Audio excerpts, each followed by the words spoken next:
close. Look real close at the butter. You see those toothprints?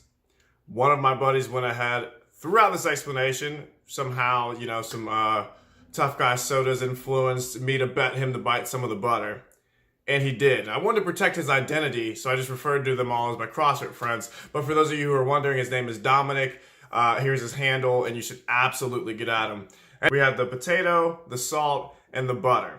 All right, so when I have conversations about diets that either are working or that fail or whatever, a quick point that's brought up are, people will latch onto one thing, be it carbs, like the potato, fats, like the butter, or minerals or whatever, micronutrients like the sodium, right? People will say, they'll worry so much about there being too much sodium in a diet, too much fat, or too much carbohydrate, right?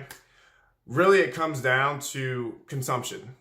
And the reason that I displayed, these items on this dresser are because when you have each one of them individually, it's really hard to overconsume any of them, right? Like the butter, for example.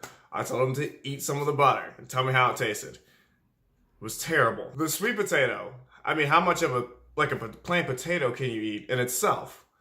Some, but not much. Very, very unlikely to overeat it because of all the starchy carbs. Potatoes are incredibly satiating, meaning they help you feel fuller for longer. And then the salt, if you were to hold your tongue out and I just grind some salt on your tongue, how much of that would you be able to consume? Likely not enough to overdo it.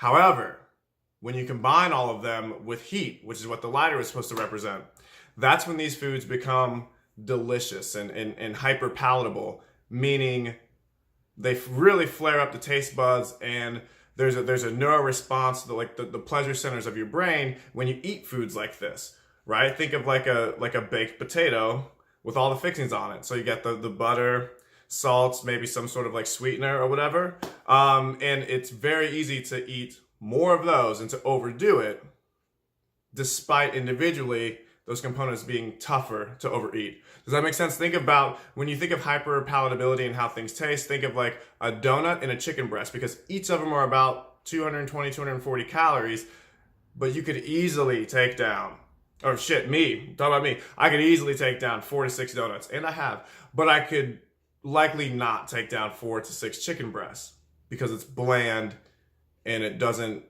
yield hyperconsumption. Does that make sense? All right, so I hope that helped. And if you have any questions, as always, feel free to shoot me a message. Peace.